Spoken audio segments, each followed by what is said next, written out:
नमस्कार मेरे प्यारे साथियों, स्वागत है आप सभी का टॉपर्स फोरम में। और जैसा कि आप स्क्रीन पे देख रहे हैं, टेस्ट पेपर 2 का सलूशन लेकर आ गए हैं। ठीक है, चलिए स्टार्ट करते हैं। काफी बच्चों ने अच्छा पेपर दिया होगा, उम्मीद करते हैं, और अच्छा स्कोरिंग सब्जेक्ट जरूर रहता है इस रीजनिंग का। तो मैं चाहूंगा कि अगर 160 नंबर यानी 160 क्वेश्चंस हैं तो उसमें रीजनिंग सबसे ज्यादा स्कोरिंग होना चाहिए सभी का। ठीक है, तो चलिए स्टार्ट करते हैं। सभी ने अच्छा टेस्ट दिया होगा, इसी शुभकामनाओं के साथ आज का सेशन स्टार्ट करते हैं। चलिए, तो क्वेश्चन जो है वो हमारे 81 से लेकर 120 तक रहते हैं। ठीक है, और पहला क्वेश्चन आपके सामने है। सभी बच्चों ने बहुत सही जवाब दिया होगा, उम्मीद करते हैं। इंग्लिश से जुड़ा हुआ एक क्वेश्चन है। बार बार हम कहते रहते हैं कि रीजनिंग अगर आप पढ़ रहे हैं तो कहीं ना कहीं उसमें और भी कई सब्जेक्ट इन्वॉल्व रहते हैं, तो थोड़ा सा मैथ्स भी अच्छी रहनी चाहिए, इंग्लिश भी अच्छी होनी चाहिए, जीएस भी अच्छी होनी चाहिए, तभी रीजनिंग के और क्वेश्चन हो पाते हैं। ठीक है, तो क्वेश्चन कहा यह गया है कि संख्याओं के संयोजन का चयन करें ताकि तदनुसार व्यवस्थित अक्षर एक सार्थक शब्द बन जाए, यानी कि मीनिंगफुल वर्ड बन जाए। तो AQDSU से कौन सा मीनिंगफुल वर्ड बन सकता है, ये आपके लिए एक चैलेंज है। तो मीनिंगफुल वर्ड क्या हो सकता है, तो आपको ये पता होना चाहिए कि इससे मीनिंगफुल वर्ड बनता है SQUAD। This is the only one meaningful word we can formed with the help of these letters। ठीक, तो क्वेश्चन आपसे पूछा गया है कि सार्थक शब्द का संयोजन करिए, तो यानी कि सबसे पहले क्या आएगा, 4 आएगा, Q है तो 2 आ जाएगा, U है तो यानी 5 आ जाएगा, A है यानी कि 1 आ जाएगा, और D है यानी कि 3 आ जाएगा। तो 425 13 कहां है, 425 13 ऑप्शन नंबर बी में आपका आंसर हो जाएगा। तो उम्मीद रखते हैं कि काफी साथियों का सही होगा। ठीक है, अगले क्वेश्चन पे मूव कर रहे हैं। एक्सप्लेनेशन में मैंने ले रखा है स्क्वाड। ठीक है, एक शब्द है, तो कई बार ऐसा होता है कि कभी कभी उस तरह का शब्द हमें दिमाग में नहीं आ पाता है, तो ऐसा क्वेश्चन गलत भी हो जाता है अगर नहीं दिमाग में आया। ठीक है, चलिए लॉजिकल रीजनिंग का क्वेश्चन आया आपके सामने। क्या कहा गया है, every Saturday is a holiday. ठीक है, अब हर शनिवार छुट्टी है, अच्छी बात है।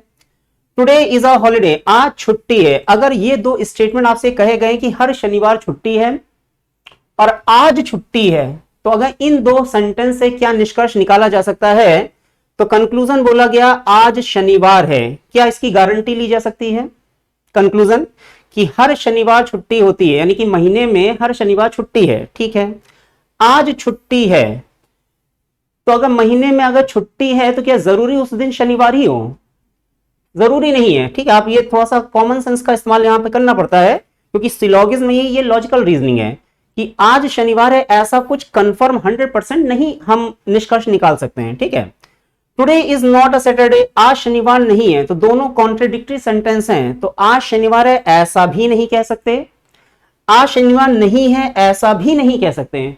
तो जब नहीं कह सकते तो आपके सामने ऑप्शन है कि केवल पहला अनुसरण करता है, नहीं कह सकते, केवल दूसरा अनुसरण करता है, ऐसा भी नहीं कह सकते, ना तो एक ना ही दो अनुसरण करते हैं, हो सकता है एक और दो दोनों अनुसरण करते हैं, ऐसा भी नहीं कह सकते। सही आंसर है आपका ऑप्शन नंबर सी में। और ध्यान दीजिए कि ये जो है ये ऑप्शन नहीं है, ये क्या है, आपका एक चूज द एप्रोप्रिएट वन। ठीक है, यानी कि आपका जो आंसर है वो इसमें होगा कि या तो एक हो सकता है या तो दो हो सकता है, यानी कि सी वाले ऑप्शन में आंसर है। वो सी वाला ऑप्शन आपके सामने कहां है, ऑप्शन नंबर डी में है। तो इस तरीके से आपको सही आंसर देना है। ठीक है, इसका एक्सप्लेनेशन भी मैंने मेंशन किया हुआ है, आपको समझना आसान हो जाएगा कि conclusion today is Saturday false, as every Saturday is a holiday doesn't mean that every holiday is a Saturday. है कि नहीं, कि अगर हर शनिवार छुट्टी है तो इसका मतलब ये नहीं कि हर छुट्टी वाले दिन शनिवार ही है। ठीक, टुडे मे और may not be Saturday, so this is a possible but not definite. Today is not Saturday, false, ये भी फॉल्स है। क्यों, it is possible but not definite, कि आज सैटरडे नहीं है, ये ट्रू भी हो सकता है लेकिन डेफिनेट ट्रू नहीं मान सकते हैं। Thus, 1 and 2 form a complementary pair and hence only one of the condition can be true at a time. Hence, either 1 or 2 is a true. ठीक है, कि दोनों में इधर और केस का लग जाएगा कि या दोनों क्यों क्या है, आज शनिवार है आज शनिवार नहीं है। ठीक है, दोनों एक दूसरे के कॉम्प्लीमेंट्री पेयर्स कंक्लूजन फॉर्म में आ रहे हैं। तो इसी वजह से ऑप्शन नंबर सी मतलब सी में आंसर है, या तो एक होगा या तो दो होगा, एंड ऑप्शन नंबर डी में आंसर है। ठीक है, चलिए अगले क्वेश्चन में पढ़ते हैं, उम्मीद करते हैं समझ में आ गया होगा आपको। हाँ, आज गुरुवार है, 16 दिन बाद क्या होगा? अब अगर ऐसा क्वेश्चन आपके सामने पूछा गया है तो 16 दिन बाद, कैलेंडर का क्वेश्चन है, ठीक है, और कराया हुआ है क्लास में, तो 16 दिन बाद, 16 का मतलब इसमें विषम दिन कितने निकालें? 7 से अगर डिवाइड करें, 7 दूनी 14, रिमाइंडर कितना आ जाएगा? 2 विषम दिन आ जाएगा। और बाद की बात हो रही है, यानी कि गुरुवार से +2, तो +2 अगर हम करें तो गुरुवार बाद यानी थर्सडे बाद क्या आएगा? थर्सडे बाद आएगा सैटरडे और संडे।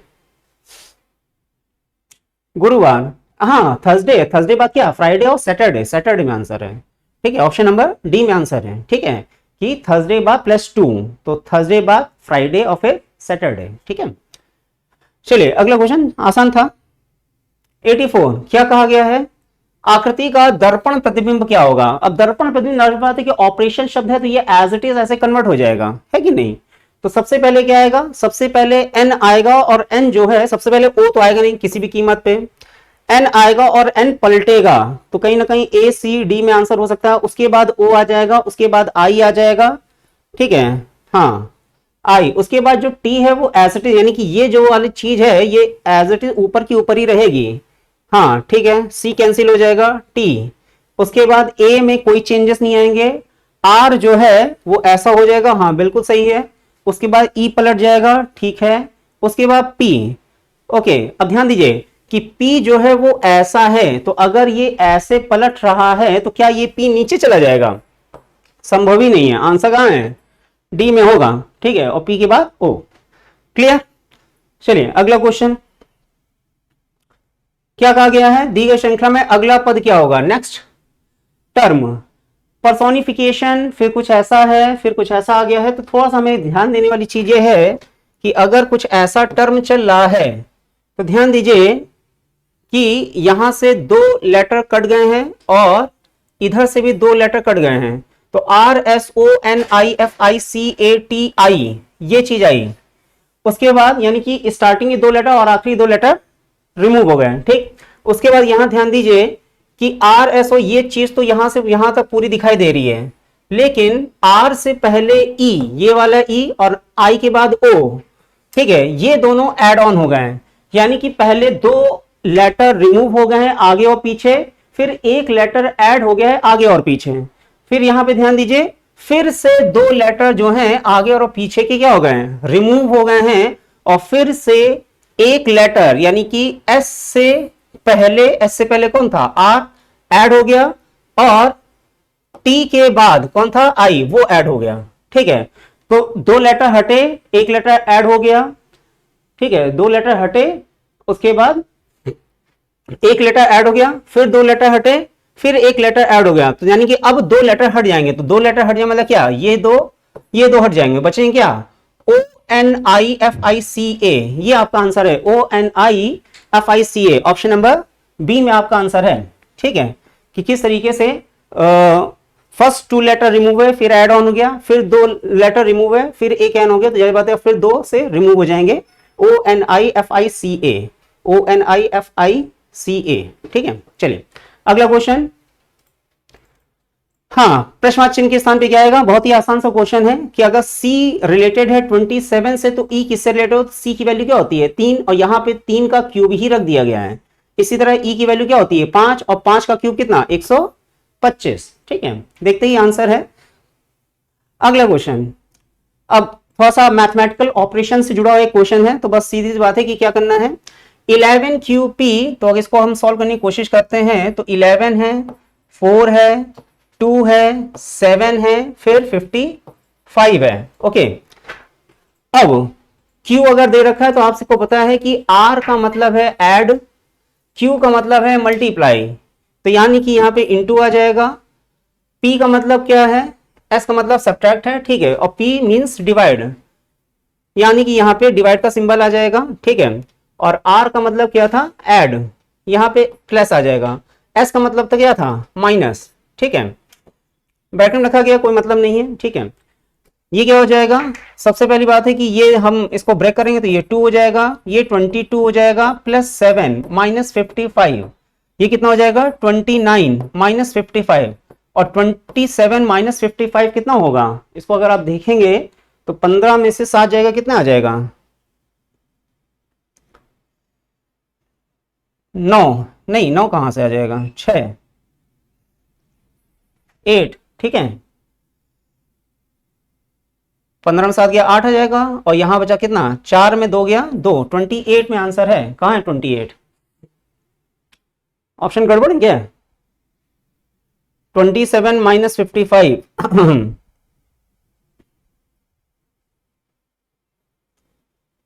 29 है, ओके। हाँ, एक मिनट को, देखिए इस चीज का ध्यान रखिएगा एग्जाम में कि अगर आप कैलकुलेशन कर रहे हैं तो कैलकुलेशन करते समय गलती ना हो। 22 प्लस 7 कितना हो जाएगा, 29 माइनस 55 है कि नहीं, और फिर 55 में से अगर हम 29 सब्ट्रैक्ट करें तो 15 में जाएगा कितना आ जाएगा, 6 आ जाएगा, 4 में 2 गया 2, 26, और मेन चीज माइनस 55 है, तो यानी कि माइनस का 26 आएगा, ठीक है, माइनस का 26 मतलब कि ऑप्शन नंबर सी में आंसर है, ठीक है।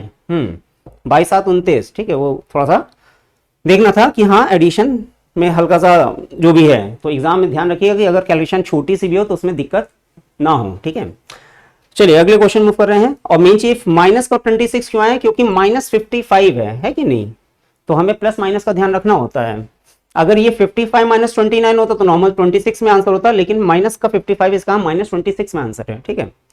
अगला क्वेश्चन, हाँ आर्ग्यूमेंट और स्टेटमेंट का क्वेश्चन है, क्या कहा गया है, should there be a ban on the non essential product advertising, यानी कि क्या गैर आवश्यक उत्पाद के विज्ञापन पर प्रतिबंध होना चाहिए। एक नॉर्मल जनरल अवेयरनेस से जुड़ा एक क्वेश्चन है कि कई ऐसे प्रोडक्ट हैं जो मार्केट में बिक रहे हैं जो इसेंशियल नहीं है, जरूरी नहीं है कि नहीं, वो बस एक शौक की चीजें हैं, कि जैसे पान गुटखा मसाला तंबाकू और सिगरेट, तमाम तरह की चीजें हैं जो मार्केट में बिक रही हैं, तो वो कोई इसेंशियल नहीं है, इंसान बस एक शौकिया रूप में या जिसकी आदत लग गई है उसके रूप में चीजें बिक रही है मार्केट में, ठीक है, और काफी बड़ी इंडस्ट्री भी होगी उसकी।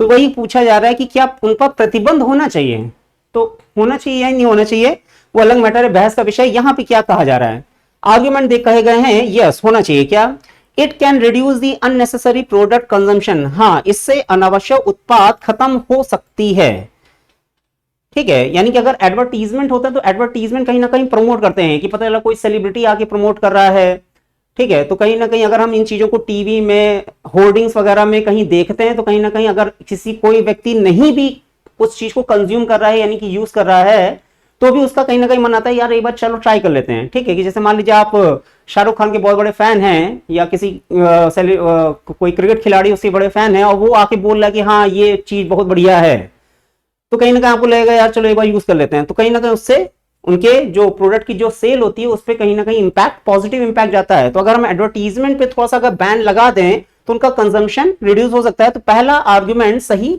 मान सकते हैं, ठीक। दूसरा क्या कहा जा रहा है, no this will increase the expansion of the production, नहीं इससे उत्पादन का विस्तार बढ़ेगा। अब मेन चीज अगर हम किसी चीज पर प्रतिबंध लगा रहे हैं तो क्या उसके उत्पादन पे विस्तार हो सकता है, ठीक है, कहीं ना कहीं एक तरह की मार्केट में नेगेटिव खबर आती है, तो दूसरा तर्क तो फिलहाल नहीं ठीक है, ठीक है। तो ओनली वन है, और ओनली वन का मतलब क्या कि आपको ध्यान देना है कि केवल तर्क पहला प्रबल है, ठीक है।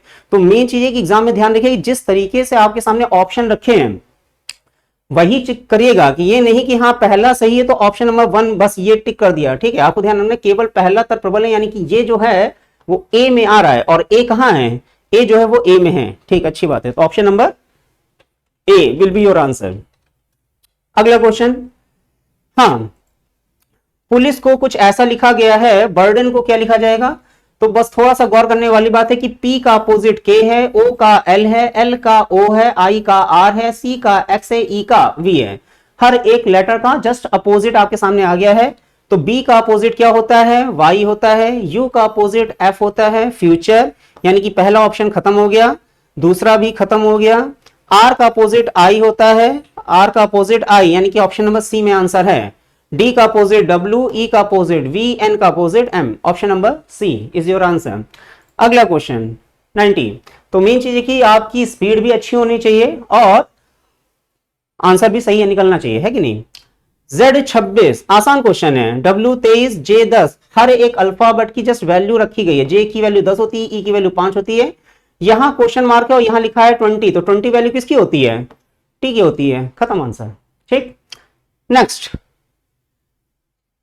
ओके अब देखिए यहां पे एक थोड़ा सा मैथ्स से जुड़ा एक क्वेश्चन आ गया है, क्या कहा गया है, 1066 रुपीज को 2 पुरुष 6 महिलाएं और 8 लड़कों के बीच इस प्रकार बांटा गया है कि एक पुरुष एक महिला और एक लड़के का हिस्से का अनुपात आपके सामने आ गया है। ठीक है, ठीक है। आगे कहा गया तो एक पुरुष को कितना मिलता है, यानी कि एक पुरुष को कितने रुपए मिले।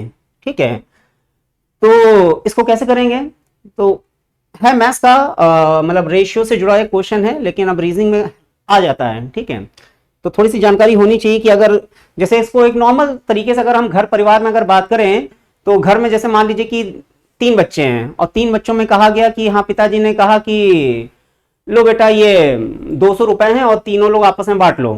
ठीक है, तो नॉर्मल सी बात है कि 200 रुपए 3 लोगों में इक्वली नहीं बट पाएंगे। अगर हम 300 रुपए कहें तो भले वो 3 लोगों में बराबर रूप से बढ़ सकता है। तो कुछ वही चीज यहां भी समझनी है कि अगर रेशियो कहा जा रहा है तो वो कुछ इस तरीके से डिस्ट्रीब्यूट होगा कि सबको इक्वल कुछ ना कुछ अमाउंट मिल जाए। ठीक, तो यहां पे 2 पुरुष 6 महिलाएं 8 लड़कों के बीच 1066 रुपए बांटे गए हैं। ठीक है, और वो कहीं ना कहीं इक्वल फॉर्म में ही बांटे होंगे और एक पुरुष एक महिला एक लड़के का हिस्सा दे रखा है। तो अगर हम इसको सॉल्व करने की कोशिश करें तो यानी कि मैन है पुरुष, महिला को हम W मान लें और लड़के को हम B मान लें। ठीक है, मैन वुमेन और लड़का, तो एक वो मैन एक वुमेन एक लड़के का जो अनुपात है वो कितना है, 3 2 1 है। ठीक है, और क्वेश्चन आपसे ये कहा गया है कि 2 पुरुष 6 महिलाएं और 8 लड़के हैं, इनको जो बांटा गया वो कितना है, 1066 है। ठीक, तो मेन चीज है कि अगर एक मैन का ये है तो इसको हम कहीं ना कहीं कह सकते हैं कि इसको अगर हम 3x कह लें, इसको हम 2x कह लें, इसको हम कहते हैं क्या 1x, कि अगर अनुपात दे रखा है तो अगर हम x मानते हैं यानी कि एक पुरुष को 3x रुपए मिल गए, एक महिला को 2x रुपए मिल गए और एक लड़के को 1x रुपए मिल गए। ठीक, तो अगर एक के बारे में कुछ ऐसा बोला गया कि एक आदमी एक महिला एक लड़का, तो अगर यहां पे कहा जा रहा है 2 पुरुष, तो 2 पुरुष एक पुरुष को 3x मिले तो 2 पुरुष को कितने मिले होंगे, 6x मिले होंगे। इसी तरह एक महिला को 2x मिला है तो 6 महिलाओं को कितना मिला होगा, 6 दूनी 12x मिला होगा। और अगर एक लड़के को 1x रुपए मिला है तो 8 लड़कों को कितना मिला होगा, 8x मिला होगा। ये बात सबको समझ में आनी चाहिए कि अगर किसी को मैथ्स नहीं भी आती है तो भी इतनी बेसिक कैलकुलेशन सबको पता होनी चाहिए। ठीक है, कि अगर एक का रेशियो दे रखा है तो हमने x मान लिया तो ये रुपए में कन्वर्ट हो गया कि हाँ एक महिला को एक आदमी को 3x रुपए मिले, एक महिला को 2x रुपए मिले, एक लड़के को 1x मिला। लेकिन अगर पुरुष 2 हुए तो 6x हो गया, अगर महिलाएं 6 हैं तो 12x हो गए और लड़के 8 हैं तो 8x हो गए। क्योंकि एक का पता चल जाता है तो हमसे चाहे 2 का पूछे, चाहे 5 का पूछे, चाहे 10 का पूछे, हम सबका निकाल लेंगे। ठीक, अब बस यही चीज बराबर है किसकी है, तो ये टोटल रुपए जो आए हैं किसके बराबर हैं, 1066 के हैं। बस यहां से x की वैल्यू निकल आएगी। कैसे निकालेंगे कि 12 8 20 है और 20 6 कितना 26x बराबर कितना 1066, और यहां से x की वैल्यू जो आएगी अगर हम 26 से इसको डिवाइड करें तो कितनी बार जाएगा, तो 26 को डिवाइड करिए। अब डिवाइड करने में गलती नहीं होनी चाहिए, 1066 कितनी बार जाएगा, 2 छिंग 12, 2 दूनी 4 5, 3 छिंग 18, 3 दूनी 6 7, 4 छिंग 24 की 4 2, 4 दूनी 8 2 10, ओके 104। तो मेन चीज जो वैल्यू गई है वो 4 बार गई है। ठीक है, और 4 बार डिवाइड किया यानी कि 10104 आया, 6 में 4 गया 2 आ जाएगा, 26 ही आ गया है। 41 x की वैल्यू आई कितनी 41, और जब x की वैल्यू 41 आ गई है तो क्वेश्चन क्या पूछा गया है, तो एक पुरुष को कितना मिला, तो ध्यान दीजिए एक पुरुष को जो रुपए मिले हैं वो 3x मिले हैं। तो जब एक पुरुष को 3x मिले हैं तो 3x का मतलब क्या, 3 गुणे 41 कितना आ जाएगा, 3 1 जा 3 और 3 चौक 12, 123 रुपीज। एक आदमी को 123 रुपए मिले हैं। तो उम्मीद करते हैं सबको समझ में आ गया हो किस तरीके से किया गया है। हमने बहुत डिटेल में समझाने की कोशिश करी है कि अगर किसी को नहीं भी आता है तो भी उसको समझ में आ जाए, लेकिन जिनको आता होगा उनके लिए आंसर बहुत आसान सा है कि सीधी बात है, एक पुरुष एक महिला एक लड़के का अनुपात दे रखा है। ठीक है, तो हमने वो 3x 2x 1x मान लिया कि उनको रुपए हो गए, और अगर एक पुरुष है को 3x मिला तो 2 पुरुष को 6x, एक महिला को 2x तो 6 महिलाओं को 12x, एक लड़के को 1x तो 8 लड़कों को 8x, और इसी की वैल्यू है कितनी 106 है। यहां से x की वैल्यू निकाली 41 और 41 गुणे 3, क्योंकि एक आदमी का पूछा जा रहा है। अगर 6 आदमी का पूछा जाता तो 6 गुणे 41 हो जाता, 8 लड़कों को पूछा जाता तो 8 गुणे 41 हो जाता, जिसका पूछा जाता उसको निकल आता। ठीक है, चलिए इसका सोल्यूशन भी शायद हमने दे रखा है। हाँ, आदमी, महिला और लड़का 3 2x 3x 2x 1x, 2 पुरुष 6 महिलाएं 8 लड़कों को इतना रुपए मिला, तो यानी कि 6x 12x 8 है। इसको कैलकुलेट किया, x की वैल्यू 41 आई, 3x की वैल्यू 123। ठीक है, अगला क्वेश्चन क्या कहा गया है, समीकरण को सेट का चयन करें, यानी कि किसके अकॉर्डिंग जो है इक्वेशन बैलेंस हो जाए। तो अगर इक्वेशन बैलेंस करनी है तो ध्यान हमें ये रखना है कि हर जगह इक्वल लगा है, यानी कि इक्वल में 24 आ जाए। तो अगर इक्वल में 24 लाने तो माइनस और इंटू 9 3 27, और यहां पे अगर माइनस करें तो क्या 24 आएगा, 72 माइनस 27, 72 माइनस 27 24 तो नहीं आएगा, पहला कैंसिल, इंटू प्लस इंटू, अगर यहां इंटू कर देंगे तब तो बिल्कुल नहीं आएगा, डिवीजन इंटू, यानी कि अगर हम यहां पे डिवीजन कर दें तो क्या हो जाएगा 8 आ जाएगा, 8 गुणे 3, हाँ ऑप्शन नंबर सी में आंसर है। और प्लस अगर इंटू कर देंगे तो बिल्कुल नहीं आएगा, ऑप्शन नंबर सी में ही आंसर है, 9 8 72 8 3 24। ठीक है, option number C is your answer. Next question फिर कुछ इस तरह का है, देखिए इस तरह के क्वेश्चन बहुत ज्यादा पूछे जाते हैं यूपीएससी में। अगर आप प्रीवियस पेपर सेट पे जाएंगे, ठीक है, तो आएंगे, और नॉर्मल से बात एग्जाम अगर होने वाला है तो इस तरह क्वेश्चन 100% है कि आएगा ही आएगा। और किस क्वेश्चन को रिप्रेजेंट करने का जो तरीका है वो सबसे इंपॉर्टेंट चीज है कि इसमें गलती नहीं होनी चाहिए।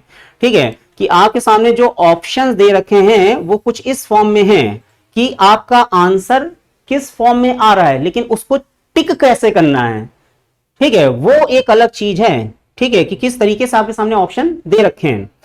तो क्या कहा गया है, सम सॉन्ग्स आर गुड, सिलॉक का क्वेश्चन है, चलिए बना लेते हैं।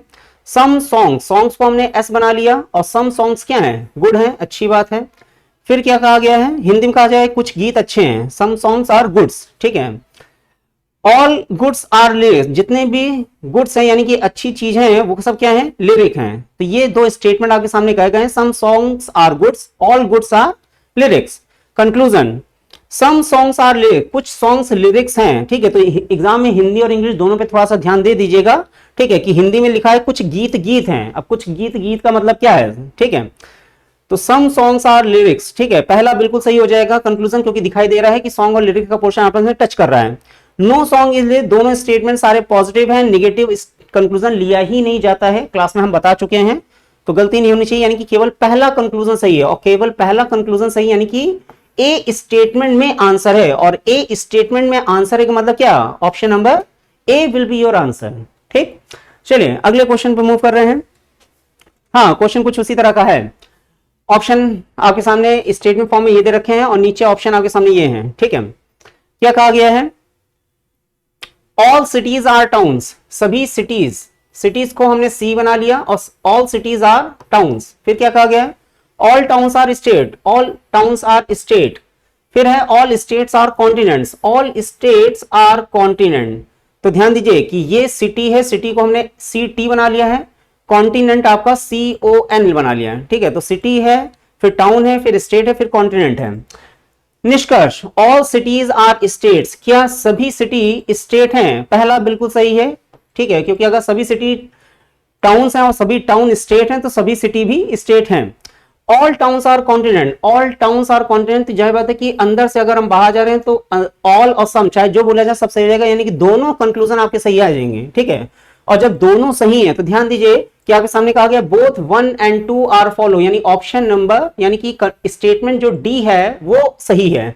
तो स्टेटमेंट डी है वो सही है, यानी कि आपका आंसर कहां है, डी, ऑप्शन नंबर डी। ठीक है, कि दोनों एक और दो अनुसरण करते हैं। ठीक है, अगला क्वेश्चन, जल छवि, ध्यान दीजिए एग्जाम में देख लीजिएगा कि क्या पूछा गया है, वाटर इमेज पूछी गई है कि मिरर इमेज पूछी गई है, उसी हिसाब से है। तो अभी हम लोगों ने पिछला जो क्वेश्चन किया था वो ऑपरेशन वाला किसका था, मिरर इमेज का, यहाँ पे वाटर इमेज आ रही है। ठीक है, तो जल छवि यानी कि पानी नीचे बह रहा है झरझर झरझर, है कि नहीं, और इसी का जल प्रतिबिंब आपको निकालना। तो जल प्रतिबिंब कैसे बनता है, ऐसे बनता है। ठीक, तो अगर ऐसे बन रहा है तो क्या होगा, तो आर जो है वो रिवर्स हो जाएगा, यानी कि पहले ए आ जाएगा, ऐसा तो होगा नहीं, कतई नहीं। ठीक, उसके बाद ध्यान दीजिए 8 जो है बहुत छोटा सा माइन्यूट सा डिफरेंस है कि ऊपर का गोला छोटा है और नीचे गोला कैसा है, बड़ा है।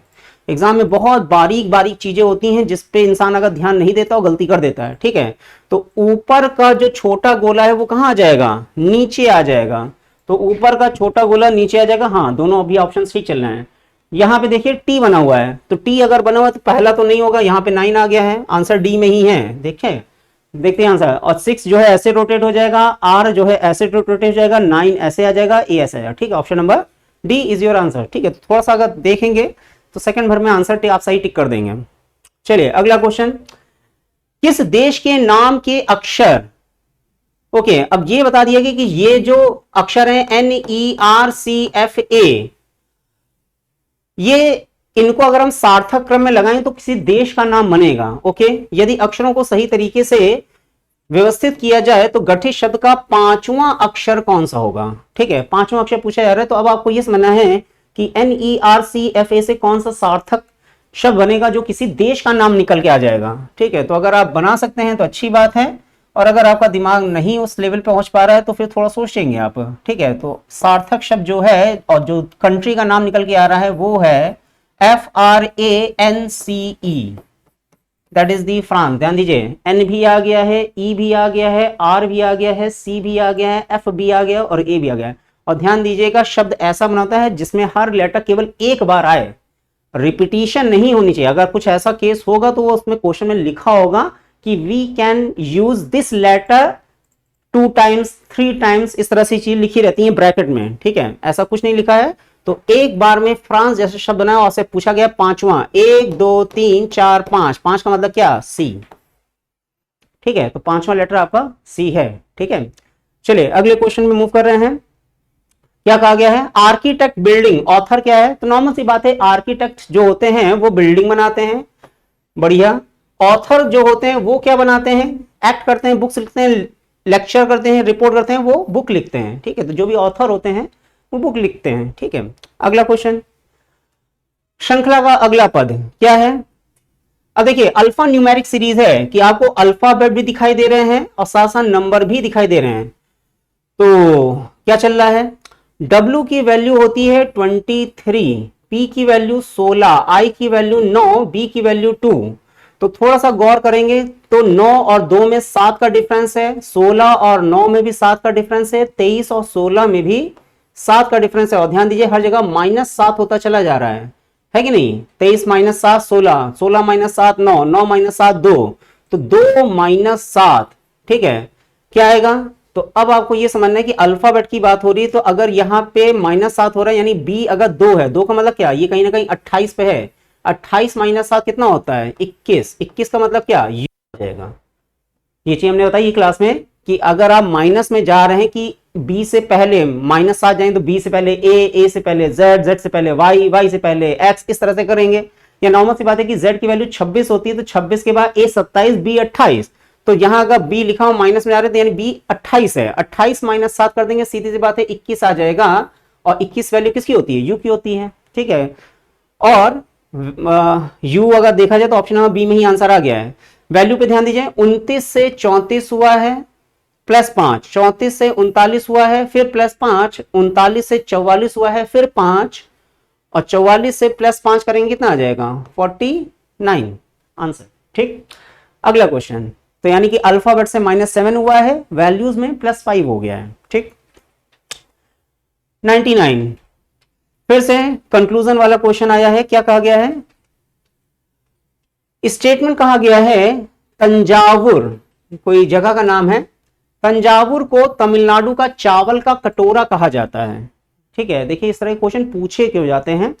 हालांकि लॉजिकल रीजनिंग अभी हमने क्लास में डिस्कस नहीं करी है, जो लोग भी क्लास में अभी डिस्कस कर रहे हैं वो भी आ जाएगा, जल्दी ही आ जाएगा।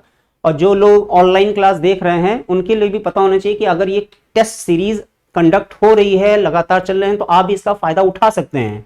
किस तरीके से, नॉर्मल सी बात है, आपकी स्क्रीन पे नंबर चल रहा है, आप कॉल कर सकते हैं, डायरेक्टली हमारे यहाँ एडमिशन ले सकते हैं, या अगर आप ऑनलाइन ही पढ़ना चाह रहे हैं तो ऑनलाइन भी आपको बहुत यूजफुल कंटेंट मिल रहा है और वो भी फ्री में मिल रहा है कि नहीं। ये बहुत समझने वाली चीज है कि इस तरह की चीज यूट्यूब में और कहीं नहीं आपको मिल रही है कि इतना बेहतरीन कंटेंट और इतनी बेहतरीन तरीके से आपके सामने हर चीज आ रही है कि मैथ्स भी आ रही है, रीजनिंग भी आ रही है, जीएस भी आ रही है और हिंदी भी आ रही है यूपीएसआई के एग्जाम को ध्यान में रखते हुए। और ना केवल यूपीएसआई के एग्जाम को ध्यान में रखते हुए और भी कई एग्जाम होते हैं जिसमें ये सारी चीजें आपको हेल्प जरूर करती हैं। ठीक है, तो चलिए क्वेश्चन पे आ जाते हैं।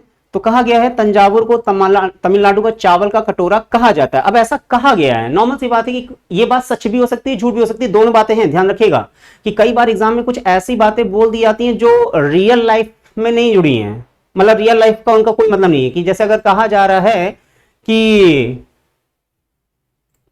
मार्कर से आप पेंटिंग कर सकते हैं ठीक है, ऐसा कहा जाता है। मान लीजिए हमने कहा, कह दिया, मन किया तो कह दिया, ठीक है, कि आप मार्कर से पेंटिंग कर सकते हैं। तो ये बात अगर हमने कही है तो इसको सच मानना पड़ेगा आपको, और उसके अकॉर्डिंग जो कंक्लूजन कहा जाएगा उसको आपको उसके हिसाब से आंसर देना है। ठीक है, तो बात भले सच हो या ना हो उस पर नहीं जाना है, लेकिन अगर कहा गया तो उसको सच मानना है। ठीक है, तो तंजावुर को तमिलनाडु चावल का कटोरा कहा जाता है। अब ऐसा कहा जाता है तो इसके पीछे कंक्लूजन दिए जा रहे हैं कि आखिर ऐसा बोला गया तो इससे क्या हम निष्कर्ष निकाल सकते हैं। तो कहा यह गया है rice is produced only in Thanjavur.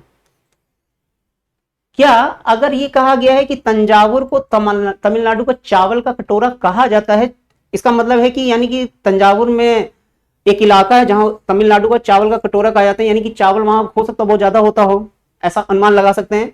लेकिन हम कहें कि चावल केवल उसी एरिया में ही होता है, केवल, तो ध्यान दीजिए केवल एक तरह का नेगेटिव सेंटेंस है, नेगेटिव वर्ड है कि नहीं, कि केवल या कभी नहीं या कुछ भी नहीं, ठीक है, या सभी, कुछ इस तरह के वर्ड होते हैं जो एक यूनिवर्सल मतलब कंक्लूजन की तरफ इशारा करते हैं। उस तरह की चीजें हम नहीं कह सकते हैं। ठीक है, कि चावल केवल तंजावुर में उगाया जाता है, ऐसा कंक्लूजन हम गिवन स्टेटमेंट से नहीं निकाल सकते हैं। ठीक है, अगला क्या कहा गया है, चावल तंजावुर में उगाई जाने वाली प्रमुख फसल हो सकती है। हाँ, दूसरा सही हो सकता है कि अगर कहा गया चावल कटोरा कहा जाता है तो हो सकता हो कि वहां पे ज्यादा पाया जाता हो, ज्यादा खेती की जाती हो, तो ज्यादा की वजह से उसको कटोरा कहा जाता हो, तो प्रमुख फसल हो सकती है। ठीक है, लेकिन कहें कि केवल चावल ही उगाया जाता होगा तो ऐसा नहीं कह सकते हैं। ठीक है, तो केवल दूसरा सही है, यानी कि बी स्टेटमेंट में आंसर है। और बी स्टेटमेंट का मतलब क्या है, ऑप्शन नंबर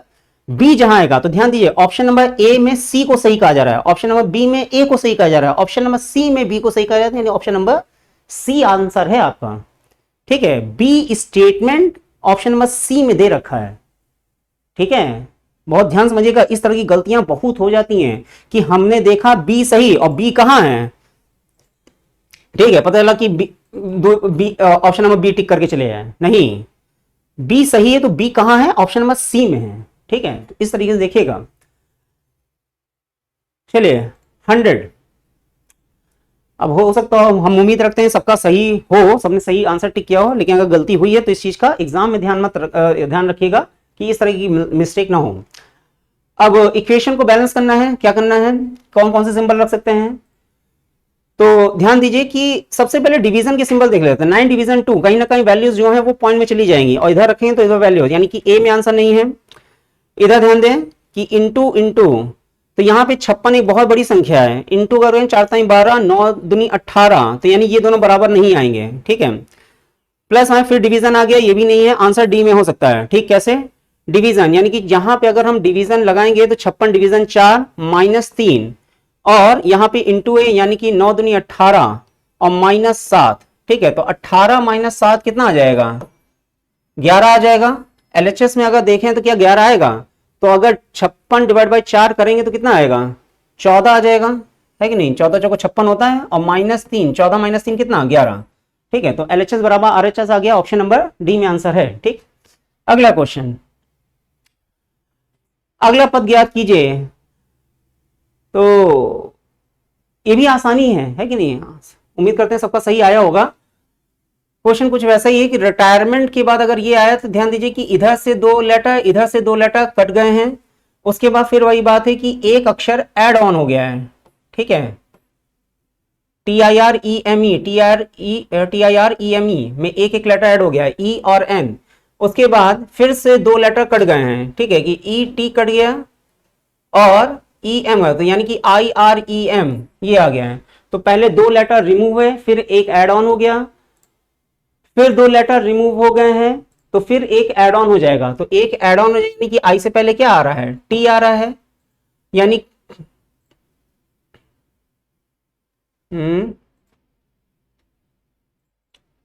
हाँ ठीक है, यहां से 2 लेटर हट गए हैं, ठीक है, ई टी और ई एन, तब ये आया है। और एक लेटर अगर ऐड होगा तो आई से पहले क्या दे रखा है, टी आ रहा है, और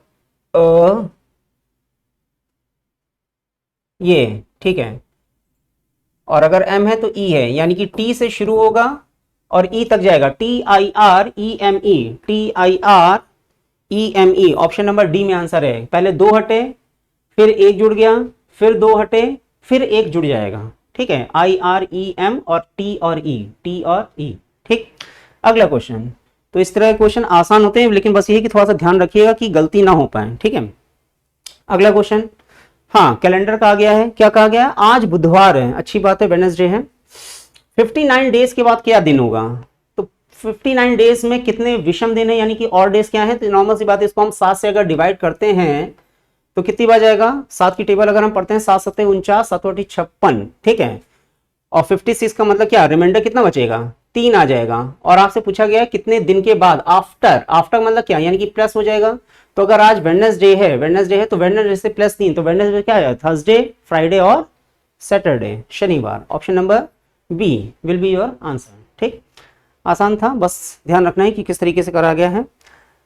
क्वेश्चन नंबर 103, क्या कहा गया है, SRDA को क्या ये लिखा गया है, PUOX को क्या लिखा जाएगा, तो S के बाद T छोड़ के U हो गया है, R के बाद S छोड़ के T हो गया है, ठीक है, और उसके बाद D से E हो गया, A से B हो गया, यानी कि स्टार्टिंग के 2 लेटर में एक लेटर की गैपिंग है, उसके बाद कोई गैपिंग नहीं है, तो यानी P के बाद Q छोड़ के R आ जाएगा, U के बाद V छोड़ के W आ जाएगा, उसके बाद O के बाद P आ जाएगा, X के बाद क्या आ जाएगा, Y, RWPY। ऑप्शन नंबर ए में आंसर है, और कहीं है, ठीक है। तो यहां पे अगर आप वैल्यूज पे ध्यान दें तो 19, 21, 18, 20, 4, 5, 1, 2, 16, 18, 21, 23, 15, 16, 24, 25। ठीक, अगला क्वेश्चन, डायरेक्शन डिस्टेंस क्वेश्चन आया, क्या कहा गया है, गौर पूर्व दिशा में 15 किलोमीटर चलता है, ठीक है, तो पूर्व दिशा कहां है, तो डायरेक्शन डिस्टेंस अकॉर्डिंग हम जानते हैं कि ऊपर नॉर्थ है, नीचे साउथ है, इधर साइड ईस्ट है, इधर साइड वेस्ट है। ठीक, तो गौर पूर्व दिशा में 15 किलोमीटर चलता है, तो जो भी पॉइंट होता है, जो भी व्यक्ति है, वो हमेशा इसी पॉइंट पे माना जाता है। तो पूर्व दिशा में चला कितना, 15, ठीक है, वह दाईं ओर मुड़ता है, फिर दाईं ओर मुड़ता है। अब ध्यान दीजिए कि आगे कहीं भी ये नहीं बोला गया है कि वो दाएं मुड़ा या बाएं मुड़ा, जो भी मुड़ा, लेकिन कितना चला, तो केवल टर्न हुआ है। तो पूर्व दिशा में 15 किलोमीटर चला, उसके बाद वो दाएं मुड़ा, तो अगर वो ऐसे जा रहा है तो राइट इधर आ जाएगा, फिर दाएं मुड़ा, तो अगर वो इधर जा रहा है तो दायां उसका इधर आ जाएगा, ठीक है, अंत में बाईं ओर मुड़ता है, तो अगर वो ऐसे देखने लगा तो बायां मतलब कहां, नीचे आ जाएगा। तो यानी वो सोच होगा कि मैं चलूं कहां, तो अपनी ही जगह पे घूमते चले जा रहे हैं, कभी ऐसे कभी ऐसे कभी वैसे। ठीक, क्वेश्चन क्या कह रहा है, अब वह किस दिशा की ओर अभिमुख है, यानी कि उसका फेस अब किस दिशा की ओर है, तो नॉर्मल सी बात है, वो दक्षिण दिशा की तरफ दिखाई दे रहा है, मतलब क्या देख रहा है, ठीक है, साउथ में आंसर है, ऑप्शन नंबर बी। ठीक है, चलिए अगला क्वेश्चन, हाँ ये भी एक कैलकुलेशन से जुड़ा एक क्वेश्चन आ गया है, क्या कहा गया है, चलिए इसको लिख लेते हैं। मेन चीज कि इस तरह का क्वेश्चन है, ब्रैकेट का बहुत इंपॉर्टेंट रोल प्ले होता है। ध्यान दीजिएगा कि अगर हम रीजनिंग में भी मैथ्स पढ़ रहे हैं तो जो मैथ्स की जो चीजें हैं वो बदलेंगी नहीं, जो जैसी वैसी हैं, कि जैसे पता ही है सभी लोगों को कि वी बॉड मास होता है, विनकुलम यानी बार, फिर ब्रैकेट, ओ का मतलब क्या होता है, ऑफ, ऑफ का मतलब क्या, इनटू, ठीक है, और फिर डिवीजन, मल्टीप्लिकेशन, एडिशन और सब्ट्रैक्शन। तो ये एक वी बॉड मास का एक सिंप्लीफिकेशन का एक क्या है, रूल है। तो वही चीज यहां भी कि अगर ब्रैकेट लगा है तो सबसे पहले आपको ब्रैकेट को ही सॉल्व करना है, ठीक है। तो इसको देख लेते हैं कि 7 और 2 है और ये ब्रैकेट में है, ठीक है, और सी का मतलब क्या बताया गया है, ए स्टैंड फॉर प्लस, बी का मतलब है माइनस, सी का मतलब है इनटू, ठीक है, ए बी सी, ओके चलो डी नहीं, अच्छी बात है। तो C का मतलब इंटू है, यानी कि यहाँ पे इंटू आ जाएगा, A का मतलब है प्लस, यानी कि यहाँ पे प्लस आ जाएगा। ध्यान दीजिए कि पहले आपको इंटू ही करना है, प्लस बाद में करना है। 3c3, सी का मतलब बताया गया है इनटू, है कि नहीं, तो यानी कि 3 इंटू 3 आ जाएगा, है कि नहीं। और फिर है B6, बी का मतलब क्या है -6, ये है आपकी कैलकुलेशन, है कि नहीं। इस सी का मतलब है क्या, इंटू, तो यहाँ इंटू लगा है, ए का मतलब प्लस है, सी का मतलब फिर इंटू है, और B6 यानी बी का मतलब क्या है -6, ठीक है। आप सॉल्व करें तो क्या आ जाएगा, 7 दूनी 14 प्लस 3 त्रिका 9 -6 प्लस 9 -6 कितना 3 आ जाएगा, और 14 प्लस 3 कितना होता है 17, आंसर। ठीक, तो एग्जाम में क्वेश्चन आता है तो ऐसा नहीं कि बहुत हार्ड कैलकुलेशन हो, बस वो सिंपल देखना चाहते हैं कि हाँ गुणा भाग आपको सही आना चाहिए, ठीक है। चलिए अगला क्वेश्चन करते हैं, और ये सीरीज ऐसी है जो लगातार चलती रहेगी, हम लोग आपकी अच्छी प्रैक्टिस करा देंगे, तो बस जुड़े रहिए, ठीक है। कंटिन्यूटी में अपनी एक महानता होती है कि अगर आप किसी काम को लगातार करें, कि एक अमेजोन जो नदी है वो एक बूंद बूंद करके ही टपक रही है और आज दुनिया की सबसे बड़ी नदी है, तो वही चीज है कि अगर आप लगातार प्रैक्टिस करते हैं तो यकीन मान लीजिए आप सफलता के बहुत नजदीक पहुंच जाएंगे, ठीक है। तो अगला क्वेश्चन है आपके सामने, क्या कहा गया, ऑल मेन आर वुमेन, ठीक है, सभी पुरुष महिलाएं हैं, तो डायग्राम बनाते हैं। ऑल मेन, मैन को हमने एम बना दिया, और सभी जो मेन है वो क्या है, वोमेन है, अच्छी बात है। अब ऐसा बोला गया है तो मान लिया, हालांकि होता तो नहीं है, मैन विल बी मैन, ठीक है, वो वोमेन नहीं होते हैं। चलिए फिर क्या कहा गया है, सम वोमेन आर पीपुल, कुछ वोमेन पीपुल हैं, ठीक है। अब ध्यान दीजिए कि वोमेन का पोर्शन पीपुल से ही टच होगा, है कि नहीं, पीपुल का पोर्शन और किसी से टच नहीं होगा, तो all men are women and some women are people, ठीक। अब इस स्टेटमेंट के अकॉर्डिंग डायग्राम बनाया, और डायग्राम अकॉर्डिंग क्या कंक्लूजन निष्कर्ष हो सकता है, सम मेन आर पीपुल, क्या दिखाई दे रहा है, अगर दिखाई दे रहा हो तो सही होगा, क्या मेन का पोर्शन पीपुल में टच हो रहा है, साफ साफ दिखाई दे रहा है कि दिखाई नहीं दे रहा है, टच नहीं हो रहा है, मेन का पोर्शन पीपुल में टच नहीं हो रहा है, पहला गलत। दूसरा, सम वोमेन आर मेन, क्या कुछ वोमेन मेन है, तो नॉर्मल सी बात है कि मेन जो है वो वोमेन के अंदर ही है, और इसमें चीजें हैं कि अगर अंदर से बाहर जाए तो सम और ऑल सब सही होता है, और बाहर से अंदर आते हैं तो सम सही होता है, ऑल गलत हो जाता है, कि कहें सभी वोमेन मेन है तो गलत, लेकिन सम वोमेन आर मेन यानी कि कुछ महिलाएं मेन है तो ये सही है, यानी कि दूसरा सही है। और अगर दूसरा सही है तो ये नहीं कि ऑप्शन नंबर बी तुरंत लगा दिया, नहीं, दूसरा सही का मतलब क्या, ओनली टू कंक्लूजन फॉलोस, ठीक है, यानी कि ये वाला आपका सही है कि केवल दूसरा निष्कर्ष अनुसरण करता है, और बी जो है वो कहां पर है, डी में है, ठीक है। बहुत देख के समझ के आंसर देना, फीडबैक मिल जाते हैं कि हाँ सर यार आधा हुआ क्वेश्चन गलत टिक कर रहा है, क्यों, क्योंकि ध्यान नहीं दिया, ठीक है।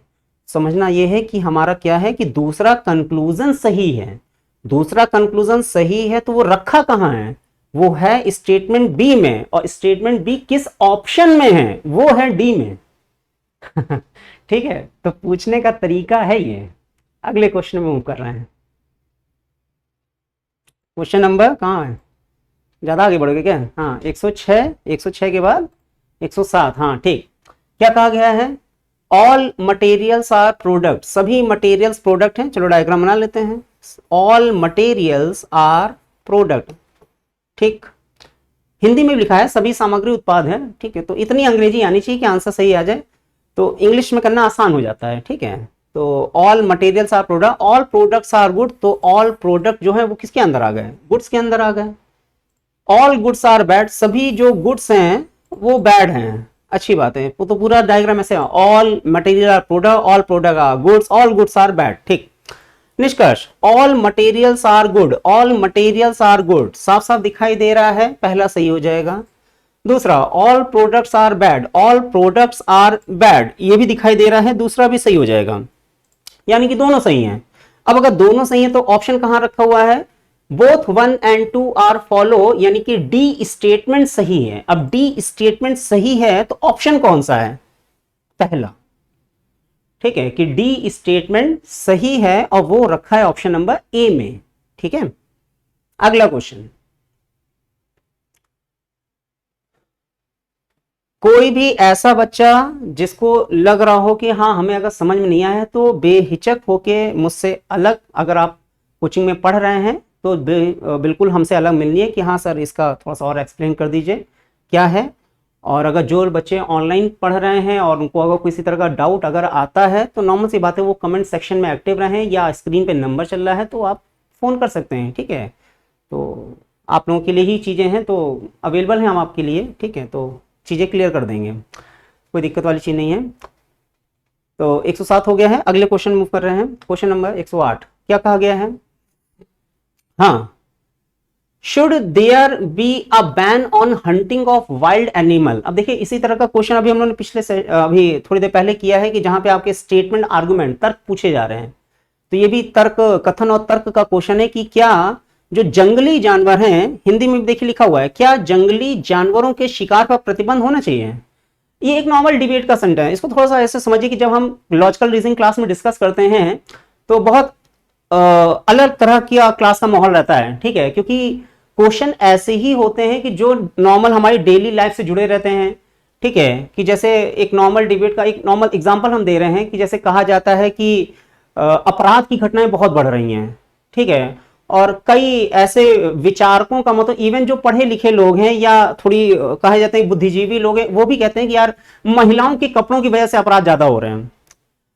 तो या महिलाओं के कपड़ों की वजह से अगर अपराध हो रहे हैं तो जो वेस्टर्न कंट्रीज हैं, अमेरिका है या यूरोप है, बाकी देशों में क्या वहां भी हो रहे हैं?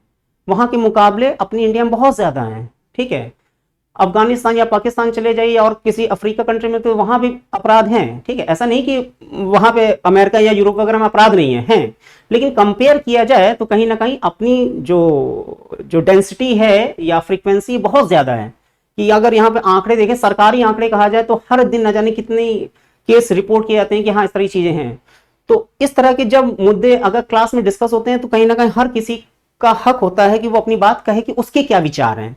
तो यही चीज अगर यूपीएसआई में पूछी जा रही है तो ये चीज जानने की कोशिश की जाती है कि जो भी बंदा यानी लड़का है या लड़की है, अगर वो इंस्टीट्यूशंस में का पार्ट बन रहा है, यानी कि आप नौकरी करने जा रहे हैं, तो आपके विचार कैसे हैं, ये चीज जानने की कोशिश की जाती है, ठीक है। तो विचार जानने की कोशिश की जाती है। तो वही चीज यहां पे भी आ जाती है कि अगर आपसे कहा जा रहा है कि क्या जंगली जानवरों के शिकार पर प्रतिबंध होना चाहिए, तो इस पे आपके क्या विचार हैं।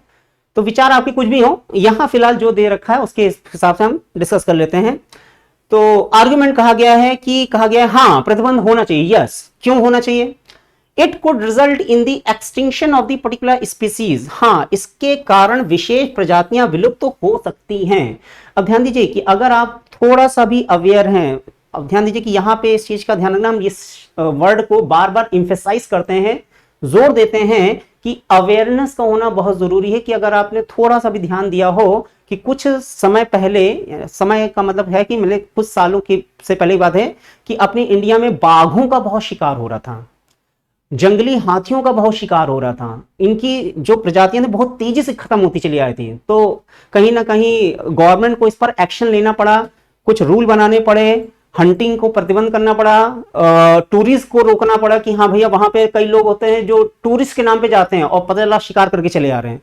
तो ये सब चीजें जब होती हैं तो कहीं ना कहीं आपके जो इकोलॉजिकल जो सिस्टम है, पर्यावरण का जो सिस्टम बना हुआ है प्रकृति के द्वारा, वो कहीं ना कहीं डिस्टर्ब होता है, ठीक है। तो उस चीज पर है कि अगर लगातार हंटिंग चल रही है जंगली जानवर की, तो इसकी वजह से कहीं ना कहीं कुछ प्रजातियां विलुप्त हो सकती हैं। बिल्कुल सही तर्क दिया गया है, तो पहला सही मान सकते हैं, ठीक है। कि अगर लगातार अगर इस तरह की हंटिंग चलती रहेगी तो प्रजातियां विलुप्त हो सकती हैं, ठीक है। तो इस पर बैन होना चाहिए, यस, बैन शुड बी, ठीक। दूसरा कहा गया नहीं, यह मांस का सस्ता स्रोत प्रदान करता है। तो क्या मतलब मेन चीज कि अगर हमें मांस सस्ता मिल रहा है तो क्या हम कुछ भी करें, मतलब अपने भोजन के लिए हम किसी को ही मार दें क्या? एक मानवता क्या इसी में है? तो यहाँ फिलहाल फीलिंग्स पे नहीं जाना है, ठीक है। यहाँ पे इमोशंस को किनारे रखना है। लेकिन अगर आप सही चीज कहें कि केवल मांस की वजह से अगर हम कह दें कि हाँ ठीक है शिकार चलने दो, तो ये एक बहुत ही सस्ता या हल्का कह सकते हैं तर्क हो सकता है, ठीक है। तो दूसरा तर्क नहीं स्ट्रांग माना जाएगा, केवल पहला ही माना जाएगा। और अगर केवल पहला आर्गुमेंट सही है तो यानी कि ए स्टेटमेंट में आंसर है, और ए स्टेटमेंट में आंसर है तो ए स्टेटमेंट का ऑप्शन कहां है? वो ऑप्शन है ऑप्शन नंबर बी में, ठीक है। तो बहुत तरीके से एक्सप्लेन करके हमने आपको बताया कि लॉजिकल रीजनिंग होती क्या है, ठीक है। अगले क्वेश्चन पे मूव कर रहे हैं। उम्मीद करते हैं सबको समझ में आ रहा होगा, ठीक है। हाँ, यहां पे क्या है, कौन सी फिगर नेक्स्ट है, तो सबको क्लियर हो रहा होगा। थोड़ा सा एनालाइज करना होता है कि फिगर का पैटर्न क्या चल रहा है। तो आप थोड़ा सा ध्यान दीजिए कि जो फिगर है वो ऑलमोस्ट एक जैसी ही है, फिगर में कोई चेंजमेंट नहीं हो रहा है, बस ये रोटेट हो रही है। कैसे रोटेट हो रही है, तो ध्यान दीजिए कि ये दो ट्राइंगल बने हुए हैं, तो ये दो ट्राइंगल थोड़े से तिरछे फॉर्म में हैं। अगले फिगर में ये ट्राइंगल जो है वो ऐसे हो गए हैं, एकदम ऐसे, यानी कि we can say that it rotated in the anti clockwise direction. ठीक है, घड़ी दिशा ऐसी होती है, एंटी क्लॉकवाइज डायरेक्शन मूव हुए कितने, 45 डिग्री। ठीक है, तो इस चीज का ध्यान रखना है कि 45 degree in the anti clockwise direction. Then अगर वो ऐसे हुए हैं तो अब वो ऐसे हो गए हैं, फिर से 45 degree in the anti clockwise direction दिखाई देना चाहिए। ये ऐसे था फिर ऐसा हो गया, ऐसा था तो फिर ऐसा हो गया। अब ध्यान दीजिए फिर से वो ऐसे हो गया है, तो 45 degree then again in the anti clockwise direction. तो जब हम देख रहे हैं कि पहले ऐसे थे, फिर ऐसे हो गए, फिर ऐसे हो गए, और अब पूरा साउथ में हो गया, तो अब कैसा होगा, ऐसा दिखाई देने लगेगा। तो अगर ऐसा दिखाने, यानी कि ये दोनों ट्राइंगल कहीं ना कहीं इस दिशा में दिखाई दे रहे होंगे। तो क्या 4 में आंसर है, नहीं। 3 में हाँ दिख रहा है, 2 में क्या दिख रहा है, तो ध्यान दीजिए कि जो ये क्रॉस वाली लाइन है वो पीछे ही जा रही है इसके। ठीक है, तो 2 भी नहीं होगा, पहला भी नहीं होगा, कहाँ है, थर्ड में ही है। ठीक है, कि दोनों ट्राइंगल आपके इस तरह से साउथ ईस्ट में दिखाई दे रहे हैं। ठीक है, और बाकी फिगर ऐसी है। Option number C is your answer. ठीक है, चलिए अगले क्वेश्चन मूव कर रहे हैं। A B C D E F G H I J K L M N O, पूरा ए बी सी डी लिखा हुआ है। क्वेश्चन क्या पूछा गया है, बाएं से 18वें अक्षर के दाएं छठा, तो यानी कि एक बार लेफ्ट का जिक्र हो रहा है, एक बार राइट का जिक्र हो रहा है, तो लेफ्ट और राइट आपस में क्या हो जाते हैं, ऐड हो जाते हैं। 18 6 कितना होता है, 24, यानी कि बाएं से 24वां कौन, बाएं से 24वां कौन, एक्स। खत्म आंसर, आसान था। ठीक है, अगला क्वेश्चन। हाँ, ये बढ़िया क्वेश्चन है थोड़ा दिमाग लगाना है कि 5 + 9 + 3 15, 5 + 6 + 2 15, 6 + 8 + 2 क्या,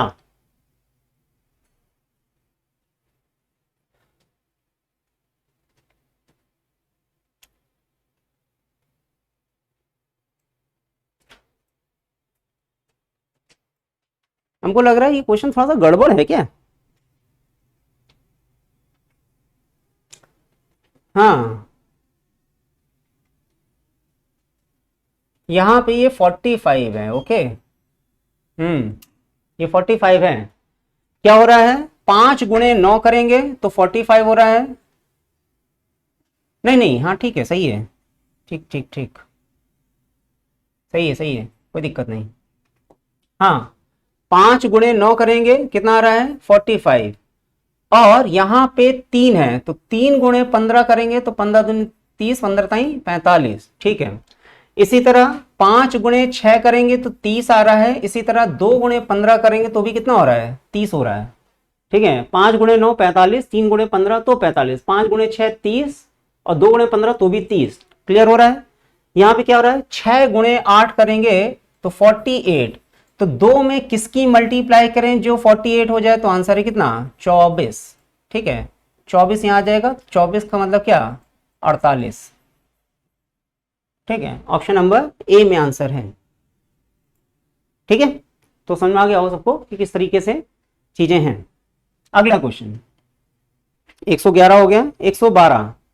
इन the following question select the odd letters from the given alternatives. ठीक है, कौन है जो सबसे अलग है, तो साफ साफ दिखाई देना चाहिए कि पहले ही ऑप्शन में आंसर है। ठीक है, कि सारे वॉवेल लेटर हैं, बाकी हर क्या है, कॉन्सोनेंट के फॉर्म में दे रखा है। और अगर इसकी हम गैपिंग पे ध्यान दें कि ई है, ए है, पी है, डब्ल्यू है, एच है, एन है, तो इस तरह का कोई भी ऐसा रोल नहीं है कि हाँ सबके बीच में अलग अलग चल रहा है या एक जैसा चल रहा है, ऐसा कुछ नहीं है।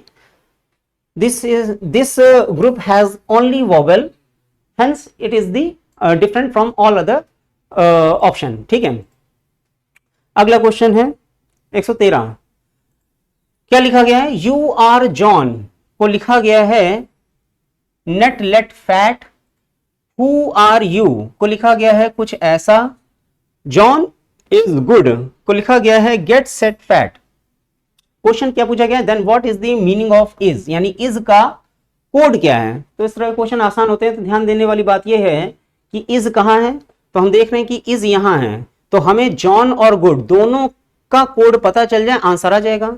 तो ध्यान दीजिए कि जॉन यहां भी है, जॉन यहां भी है, तो पहली और तीसरी इक्वेशन को अगर हम कंपेयर करते हैं तो जॉन कॉमन है, तो दोनों में कॉमन क्या है, तो नेट लेट फैट, तो जाहिर बात है यहां भी फैट है, यहां भी फैट है, तो नॉर्मल सी बात है कि जॉन का कोड क्या होगा, फैट हो जाएगा। लेकिन आप थोड़ा सा गौर करने वाली बात है कि इज और गुड, तो गुड कहीं दिख रहा है, you are, who are you, is good, तो या तो इज कहीं कॉमन मिल जाता है या गुड कहीं कॉमन मिल जाता है, तो ऐसा कुछ भी कॉमन नहीं मिल रहा है। तो इज का कोड या तो गेट हो सकता है, इज का कोड या तो सेट हो सकता है, हम कंफर्म नहीं कह सकते। तो ऑप्शन कहां है, option number D, can not be determine, यानी कि निर्धारित नहीं कर सकते हैं। ठीक है, ऑप्शन नंबर डी में आंसर है। चलिए अगला क्वेश्चन, अगला पद क्या होगा, 6, 12, 18, 36, 54, 108। तो क्वेश्चन को थोड़ा सा गौर से देखेंगे तो ध्यान दीजिए, 6 दूनी 12 इंटू 2, थोड़ा सा गौर करें तो 18 दूनी 36 भी होता है कि नहीं, 17 दूनी 34, 18 दूनी 36, ठीक। उसके बाद 54 गुणे 2 करेंगे तो 108 हो जाता है। तो अब हम ये देख रहे हैं कि यहाँ दो डिजिट के पेयर तो हम दिखाई दे रहे हैं कि हाँ इंटू 2 इंटू 2 इंटू 2, ठीक है। तो यानी कि यहाँ पे जो वैल्यू आएगी उसका भी इंटू 2 होके यहाँ का क्वेश्चन मार्क बन जाएगा, लेकिन वो वैल्यू कौन सी होगी, तो वो वैल्यू इस तरह से निकालेंगे कि 12 से 18 अगर हो रहा है तो यानी कि +6, 36 से 54 हो रहा है तो +18। तो अब आप थोड़ा सा गौर करेंगे तो +6 ये निकल के आ रहा है, +18 ये निकल के आ रहा है, और अगर यहां से अगर यहां की डिजिट आएगी तो वो क्या आएगी, +54, कितना आ जाएगा, 54 ऐड करेंगे तो 8 4 12 2 5 1 6 162, और फिर 162 गुणे 2 करेंगे तो यहाँ वाली वैल्यू आ जाएगी। अगर 2 क्वेश्चन मार्क बने होते तो भी आंसर निकल आता, ठीक। तो 162 का मतलब क्या, ऑप्शन नंबर ए में आंसर है 162, ठीक है। तो समझ में आ जाना चाहिए। अगला क्वेश्चन, हाँ देखिए एक्सप्लेनेशन ही मैंने दे रखा है, ठीक है। पहले इंटू 2 +6 इंटू 2 +18 इंटू 2 +54, ठीक है। चलिए तो 162 में आंसर है, और 162 कहा था, ऑप्शन नंबर ए में था, ठीक है। नेक्स्ट क्वेश्चन, हाँ पासे का क्वेश्चन आ गया है। क्या कहा गया है, एक पासे में प्रत्येक फलक को इस प्रकार संख्याकित किया गया है, 6 के विपरीत 3 है, 5 के विपरीत 4 है, 1 के विपरीत 2 है। तो अगर हम कोई पासा अगर हम बना रहे हैं, डाइस अगर हम बना रहे हैं, ठीक है, तो डाइस कुछ ऐसा ही होता है। तो 6 के विपरीत 3 है, तो अगर हम 6 यहां लिख रहे हैं तो 6 के पीछे 3 है, हमें दिखाई नहीं दे रहा। 5 के विपरीत 4 है, तो 5 अगर ऊपर है तो नीचे 4 होगा कहीं ना कहीं, या कहीं 4 अगर दिख रहा होगा तो 5 नीचे होगा, बात एक ही है। अगर हम सामने 3 लिख दें, 6 के विपरीत 3 है तो 3 यहाँ यानी 6 पीछे ही होगा। 1 के विपरीत 2, यानी अगर 1 इधर है तो 2 इधर होगा। इस तरह का पासा है। कौन सा असत्य है, यानी कि फॉल्स है, डेफिनेटली फॉल्स, जो झूठ है उसका पता लगाना है आपको। तो कहा यह गया है कि जैसे कहते हैं 5 3 के आसन है, आसन का मतलब क्या है, एडजेसेंट, एडजेसेंट का मतलब क्या, पड़ोसी। 5 3 के पड़ोस में है, तो क्या 5 3 के पड़ोस में है, ठीक है। तो अब एक चीज आपको ये समझनी है कि अगर हम ये कह रहे हैं कि 5 के विपरीत 4 है, तो नॉर्मल सी बात है कि 5 के विपरीत अगर 4 है तो 5 के अगल बगल में ही कहीं ना कहीं 3 होगा। तो ये चीज क्या है, सही है कि 5 3 का पड़ोसी है, क्योंकि 5 के विपरीत कौन है, 4 है। 5 के अगर विपरीत 4 है तो 5 के विपरीत 3 नहीं होगा, 5 कहीं के आसपास 1 2 3 4 5, तो 4 को छोड़ के बाकी हर डिजिट क्या होगी, 5 के पड़ोस में होगी। तो यानी कि ये सही है, और जो सही है हमें उसका पता नहीं लगाना, जो झूठ है वो पता लगाना है, ठीक है। तो ये सही है। 4 एडजेसेंट टू 2, ठीक है। 4 के विपरीत कौन है, तो हम जानते हैं 4 के विपरीत कौन है, 5 है, तो 4 2 के पड़ोस में है, ये भी सही है। 4 1 के का पड़ोसी है, तो 4 के विपरीत जब 5 है तो 4 के बगल में 1 होगा, ये भी सही है। 4 is not adjacent to 3 and 6, यानी कि 4 3 और 6 का पड़ोसी नहीं है। तो अगर पड़ोसी नहीं है तो यानी कि 4 के विपरीत 3 और 6 होंगे। तो 4 के विपरीत क्या 3 और 6 हैं, नहीं, 4 के विपरीत 5 है। तो ये सही नहीं है, और जो सही नहीं है वही आपका आंसर है, यानी कि option number A is false, और अगर ये फॉल्स है तो फॉल्स का मतलब क्या, ऑप्शन नंबर बी में आंसर है। समझ में आ रहा है कि आपसे पूछा गया है कि फॉल्स कौन है, तो फॉल्स कौन है कि ये वाला है कि 4 जो है वो 3 और 6 का पड़ोसी नहीं है। ठीक है, तो 4 जो है वो 3 और 6 का पड़ोसी नहीं है, 4 3 और 6 का पड़ोसी है और कहा गया नहीं है, तो यही गलत है। ठीक है, और ये अगर गलत है तो ए स्टेटमेंट गलत है, तो ऑप्शन नंबर बी में आंसर है। ठीक है, तो देखिए किस तरीके से क्वेश्चन पूछा जा रहा है, इसका प्रेजेंटेशन क्या है, ये बहुत इंपॉर्टेंट मैटर कर रहा है। ठीक है, अगला क्वेश्चन क्या है, टुडे इज सैटरडे, आज शनिवार है। ठीक है, 49 दिनों बाद कौन सा दिन हो, तो ध्यान दिए 49 दिन अगर पूछे गए हैं तो 49 दिनों में जो ऑड डेज होंगे यानी कि विषम दिन होंगे वो कितने होंगे, 7 7 49, रिमाइंडर 0 ही आ रहा है, तो विषम दिन कुछ नहीं निकले। तो अगर आज सैटरडे है तो 49 दिनों के बाद भी कौन सा दिन होगा, सैटरडे ही होगा, ऑप्शन नंबर डी में आंसर है। ठीक है, अगला क्वेश्चन, बस खत्म ही होने जा रहा है आज का सेशन। फिर से कुछ कैलकुलेशन वाला पार्ट आ गया है। आर मीन्स एड, आर का मतलब प्लस है, क्यू का मतलब मल्टीप्लाई है, एस का मतलब सब्ट्रैक्ट है और पी का मीन्स क्या है, डिवाइड।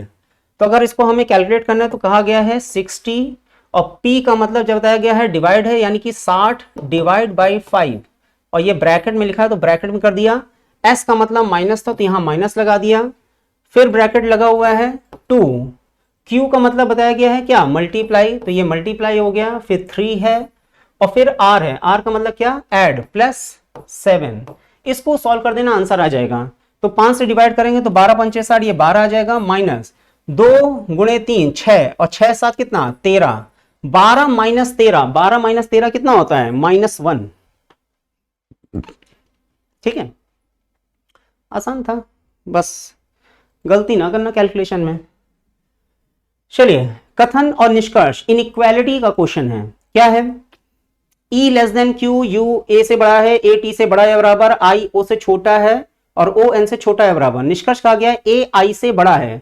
ध्यान दीजिए, ए यहां है, आई यहां है, टी और आई जब बराबर हैं तो जो रिश्ता ए का टी से होगा वही रिश्ता ए का आई से होगा, है कि नहीं। अगर हम ये कहें नॉर्मल भाषा में कि राम मोहन से बड़ा है, ठीक है, तो राम बड़े हैं मोहन से, और मोहन और सोहन बराबर हैं, तो जब मोहन और सोहन बराबर हैं तो राम सोहन से भी बड़े हो गए, है कि नहीं, कि जब मोहन और सोहन बराबर हैं। तो वही चीज यहां भी है कि ए टी से बड़ा या बराबर है तो ए आई से भी बड़ा या बराबर होगा, ए आई से कंफर्म बड़ा होगा ऐसा नहीं कह सकते। ओ ए से बड़ा है, ओ यहां है, ए यहां, ध्यान दीजिए ओ और ए के बीच में सिंबल ही अपोजिट है। ये सिंबल कह रहा है ओ तुम बड़े हो, ये सिंबल कह रहा है ए तुम बड़े हो, आप आपस में लड़े जा रहे हैं, तो अगर लड़े जा रहे हैं तो जीतेगा कोई नहीं, दोनों गलत।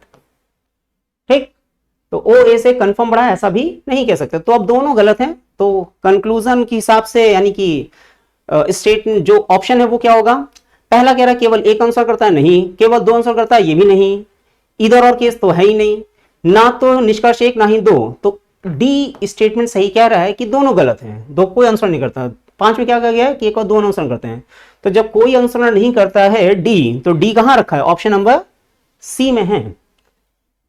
तो जो सही स्टेटमेंट का आंसर है डी, वो ऑप्शन नंबर सी में रखा है। ठीक है, तो इस तरह से समझना है कि किस तरह से सही आंसर टिक करना है। ऑप्शन को टिक करना भी क्या है, एक कला है कि नहीं, ये हम बताते रहते हैं, तो वही चीज है। और ये चीज रीजनिंग में बहुत ध्यान रखनी पड़ती है। हर एक मतलब मैथ्स हो चाहे जीएस हो चाहे हिंदी हो, उसमें कुछ भी ऐसा नहीं रहता। रीजनिंग में देखिए क्वेश्चन के वेरिएशंस और प्रेजेंटेशन कितना अलग तरह का है। क्या हम ढूंढ रहे हैं, कहां से हमने ढूंढा कि क्या सही क्या गलत, उसका आंसर किस स्टेटमेंट में रखा है और उस स्टेटमेंट का ऑप्शन कहां रखा है। ठीक है, तो ये चीज ध्यान रखिएगा, ये चीज आपको कहीं नहीं मिलेगी, खाली रीजनिंग में मिलेगी। चलिए आगे क्या है, 119 यानी कि सेकंड लास्ट क्वेश्चन पे पहुंच गए हैं, बस खत्म हो रहा है। कहा गया है पिग सुअर, पिगलेट शेर, क्या, तो नॉर्मल सी बात है कि जो सुअर का बच्चा होता है उसको पिगलेट कहा जाता है। तो लॉयन के बच्चे को क्या कहते हैं, क्या बछड़ा कहते हैं, कतई नहीं। पिल्ला कहते हैं, बिल्कुल नहीं। बिलौटा कहते हैं, नहीं। क्या है आंसर, डी शावक, इंग्लिश में कहा जाएगा कब।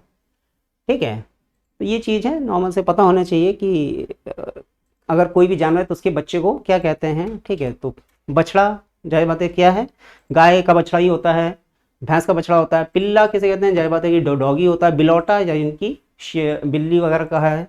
और शेर का बच्चा शावक कहलाता है कब। ठीक है, किटन, पपी, इंग्लिश में भी शब्द पता होने चाहिए कि अगर डॉगी है तो पपी कहलाता है और अगर बिल्ली का बच्चा है तो वो किटन कहलाता है। ठीक है, तो ये एक ही क्वेश्चन से आपको कुछ चीज़ें समझ में आनी जानी चाहिए। And finally we have move at the last question of the test number 2 UPSI. क्या कहा गया है, यदि 8 जून 2037 को रविवार है तो 8 जून 2036 को सप्ताह का कौन सा दिन रहा होगा। तो एक साल पूरे पीछे की बात हो रही है, ये 37 की बात हो रही है, ये 8 जून 2036 की बात हो रही है। तो हमें इतना ड्यान रखना है कि अगर हम 2037 से पीछे जा रहे हैं 2036, डेट सेम है 8 जून 8 जून, ठीक है, तो जय बात है कि इस ड्यूरेशन में विषम दिन कितने आएंगे, तो एक साल का पूरा पूरा अंतर आ रहा है क्योंकि डेट सेम है आपकी। ठीक है, आप पीछे जा रहे हैं तो 8 जून से पीछे अगर जाएंगे तो 7 जून 6 जून 5 जून इस तरह से चलते चलते कहीं ना कहीं जून से पहले मई, मई से पहले क्या अप्रैल, इस तरह से होते होते कहीं ना कहीं बीच में फरवरी आएगी। तो ध्यान दीजिए कि अगर हम पीछे जा रहे हैं 2037 है तो 2037 की फरवरी 28 की पड़ेगी या 29 पड़ेगी, गलती बस इतनी सी रखनी है। तो 2037 आपका साधारण वर्ष है, फरवरी आपकी 28 दिन की रही होगी। तो अगर हम बैक में चलते चले जा रहे हैं तो फिर 2036 का दिसंबर आएगा, नवंबर आएगा, अक्टूबर आएगा और कहीं ना कहीं जून आ जाएगा। तो इस पूरी ड्यूरेशन में जो डेज निकलेंगे वो 365 ही निकलेंगे और विषम दिन कितना निकलेगा, केवल एक निकलेगा। लेकिन अगर यही जून की जगह पे यहाँ पे जनवरी होती तो जाहिर बात है आप 2036 की फरवरी को क्रॉस करते हुए जनवरी पे जाते हैं और 2036 क्या है, एक लीप ईयर होता क्योंकि 4 से डिवाइड हो रहा है, तो उस पूरी ड्यूरेशन में पे विषम दिन 2 हो जाते हैं। ठीक है, तो यहाँ पे विषम दिन एक ही आ रहा है, तो यानी कि रविवार से -1, तो संडे से पहले क्या आता है, सैटरडे आता है, आंसर बी। ठीक, तो उम्मीद करते हैं समझ में आ गया होगा किस तरीके से है, ये भी चीज दे रखी है आपके सामने। और आज का सेशन यहीं पे कंप्लीट करते हैं। थैंक यू सो मच, जय हिंद।